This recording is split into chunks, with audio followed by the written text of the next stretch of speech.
또 이런 걱정하시는 분들이 또 많을 것 같아요. 뭐 워낙 다양한 분들이 드나들다 보니까 뭐 기물 파손이라든지 술 먹고 어떤 민원이라든지 주변에 그런 것들은 또 없으셨나요? 너무 많았죠. 그럼 어떻게 대처를 해야 되나요? 저는 이제 잘 키운 한 놈을 키우는 전략을 하고 있던 지가 오래됐기 때문에 네네. 이 한 명에 대해서 잘 키운 이 한 리스트를 정말 네. 공들여서 만들었어요. 그래서 이 이제 가치에 이해를 하시는 분들이 왔으면 좋겠다 이런 마음이 좀 있죠. 그래서 네. 막 주로 좀 젊고 막 파티를 좋아할 것 같은 그런 분들이 집을 좀 험하게 쓰는 경향이 있고 그리고 이제 비하하는 건 아니지만 네. 휴가 나온 군인분들 네. 이런 분들 열정의 하늘을 뚫거든요. 네. 그래서 좀 조심해야 됩니다. 이 에어비앤비의 장점은 이제 다른 플랫폼도 마찬가지겠지만 저희도 그분들에게 후기를 남길 수 있어요.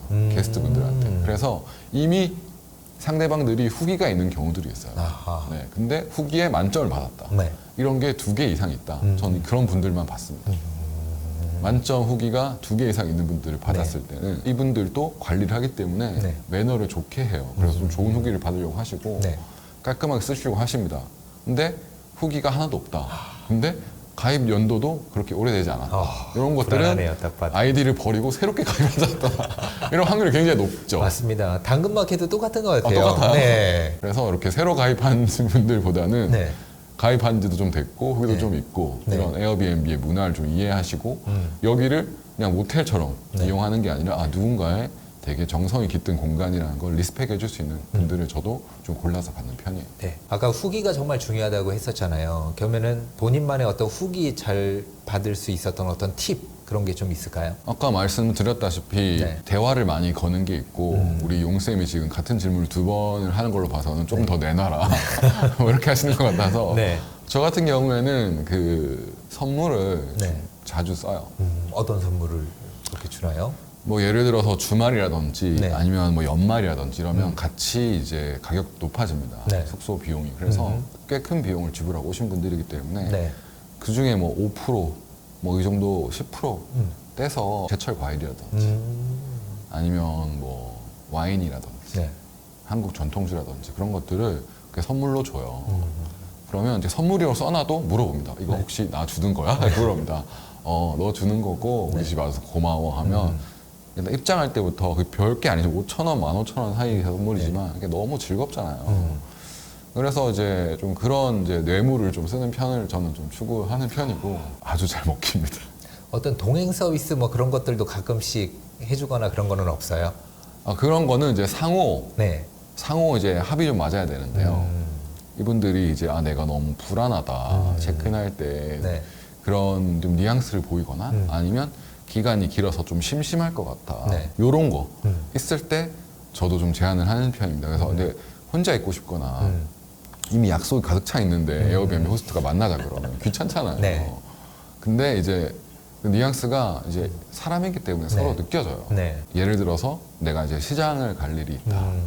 그러면 너 전통시장 체험해 볼래? 뭐 이런 거죠. 내가 이왕 시장 갈 건데. 그렇죠. 그리고 요 종교 활동하시는 분들이라면 네. 뭐 저는 가끔 절에 가는데 내가 이제 절에 가는데 그런 오리엔탈 메디테이션 이런 거 경험해 볼래? 하면 로컬과 할 수 있는 그렇죠. 관광이기 때문에 자기가 뭐 경복궁 팔레스 찾아서 가는 것과는 되게 차원이 다른 그게 질 높은 여행 경험을 줄 수 있거든요. 네.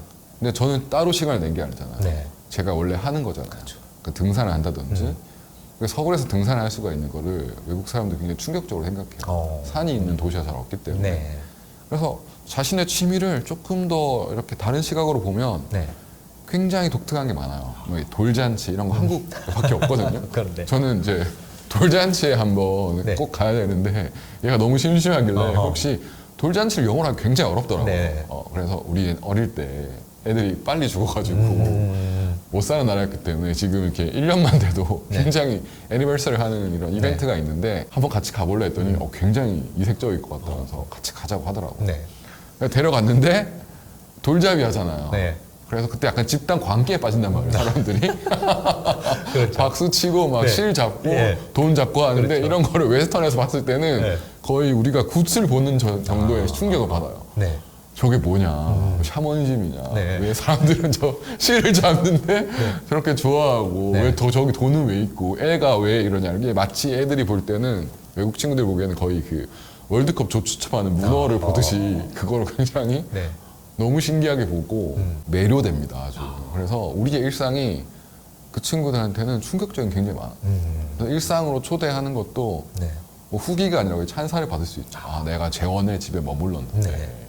돌잡이라는 걸 알았다. 이거는 미친 이벤트였다. 네. 혹은 뭐 하다못해 노가리에 맥주를 먹더라도 그런 음식 우리나라밖에 없거든요. 근데 노가리가 1,000원이에요. 한국에서는.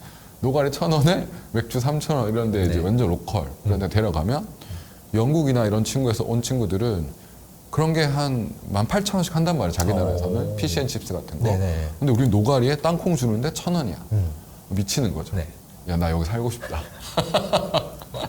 이런 이제 한국에서의 일상들을 조금만 뒤집으면 외국인들에게는 거의 새로운 세상을 보여줄 수 있습니다. 그러면 내가 아무리 열심히 한다고 하더라도 부정적인 후기가 또 있을 수밖에 없잖아요. 그럴 있을 수 때 있죠. 어떤 대처 방법이 있을까요? 우선은 후기에도 댓글을 달 수 있어요. 네. 그래서 강경파와 소프트파 이렇게 두 가지가 있는데 아, 내가 정말 실수를 한 것이 있다. 네. 뭐 화장실에 머리카락이 있었다든지 뭐 냉장고에 먹다 남은 쓰레기가 있었다든지 아니면 뭐 체크인할 때 실수를 좀 해서 정보를 잘못 줘서 옆집으로 안내를 했다든지 뭐 이런 것들이 네. 있을 수 있어요. 네. 그거는 이제 수용을 해야 됩니다. 아, 정말 불편을 끼쳐서 죄송하고 여행이 한 번인데 네. 너무 힘드셨을 것 같다. 그래서 네. 다음에는 이런 일이 없도록 잘 준비를 하겠다. 이렇게 받아주는 그런 게 한 가지가 있고 네. 그리고 또 우리가 서비스업에 종사를 하는 편이지만 이게 공짜는 아니거든요. 네. 무조건 흐집을 잡는 분들이 있어요. 가끔은. 어디 정말 가나 그런 있죠. 분들은 피해야 되겠지만 네. 걸렸다고 했는데도 가끔 그런 분들이 들어와요. 그러면 저는 싸우기 싫어서 가격 조정도 해줘요. 에어비앤비를 통해서 분쟁 조정위원회가 있는데 그걸 네, 조정해서 애초에 가격을 조정한다든지 끝나고도 서로 뭐 파손이나 변상이라든지 이런 걸 받을 수가 있거든요. 네네네. 그러면 저도 이제 할 말 합니다. 요즘 좀 그런 분위기인 것 같아요. 아, 우리도 실수한 부분이 있지만 우리 게스트님도 도를 지나치신 것 같아. 네. 이 여행을 하실 때도 로컬에 대한 매너를 지키셔야 된다. 상대방에게도 우리가 안 좋은 후기를 남길 수 있는 그런 게 필요하고요. 고객들이 쫙 봤을 때도 나머지 후기들이 다 뭐 4.5점 이상 5점에 가까운데 네.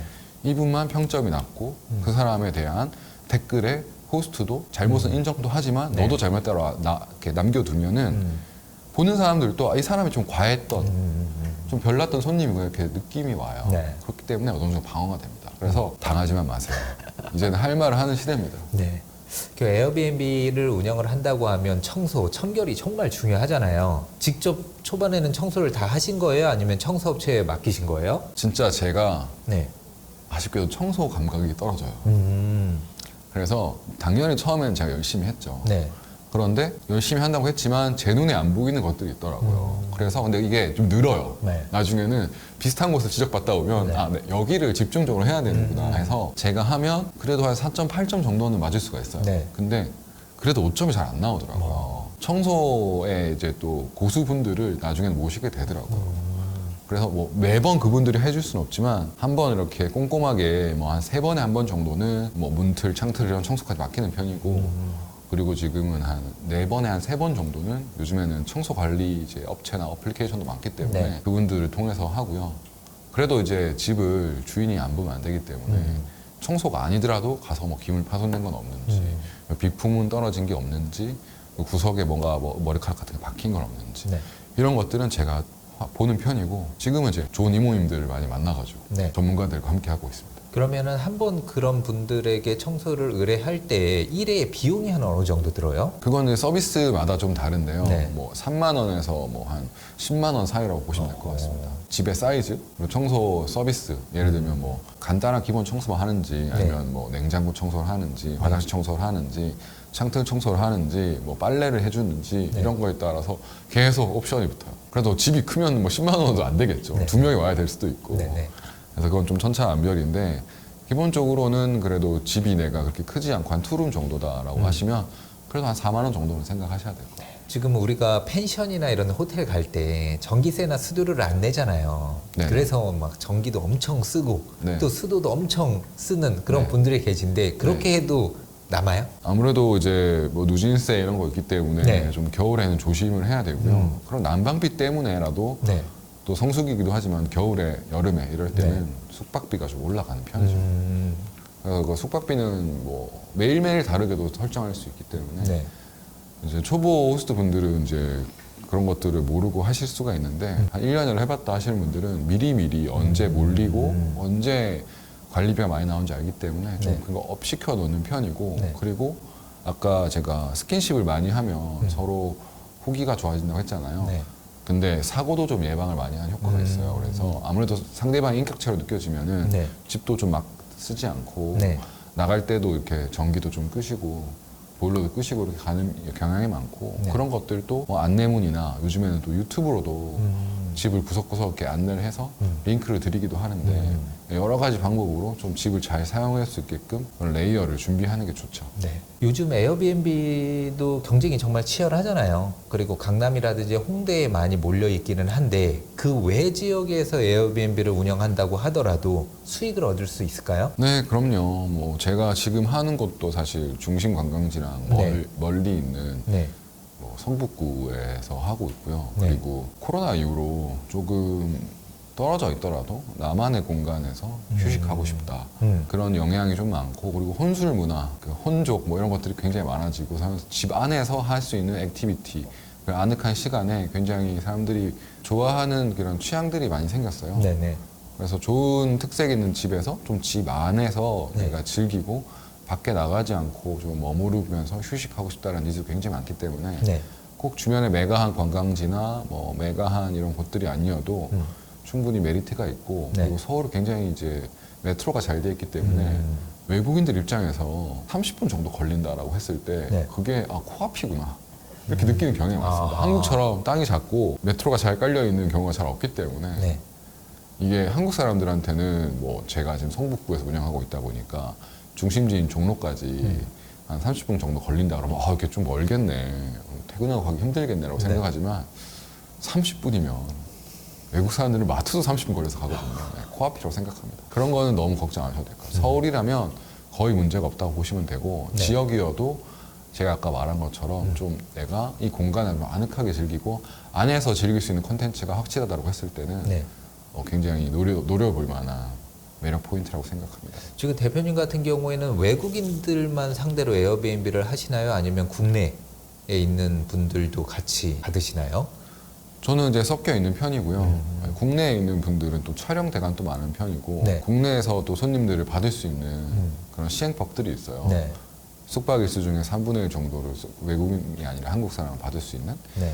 근데 이제 한국인 같은 경우에는 이제 1박만 하고 가시는 손님들이 많아요. 왜냐면은 집이 근처일 수도 있고 네. 친구들끼리랑 가끔 모여서 추억 여행하는 용도로 쓸 수도 있고 네. 그렇기 때문에 1박 손님이 많은데 사실 1박을 머물고 가시는 손님들은 조금 운영 면에서는 뭐 그렇게 좋은 전략은 아닐 수 있어요. 왜냐하면 체크인, 체크아웃을 자꾸 봐야 되고 그렇죠.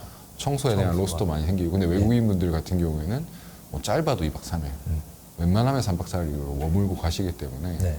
뭐 운영 측면에서 수익 측면에서 외국인이 더 좋은 전략이고 네. 지금 또 코로나 풀리고 많이 들어오고 있는 추세이기 때문에 네. 좀 더 외국인을 선호하게 되는 것 같습니다.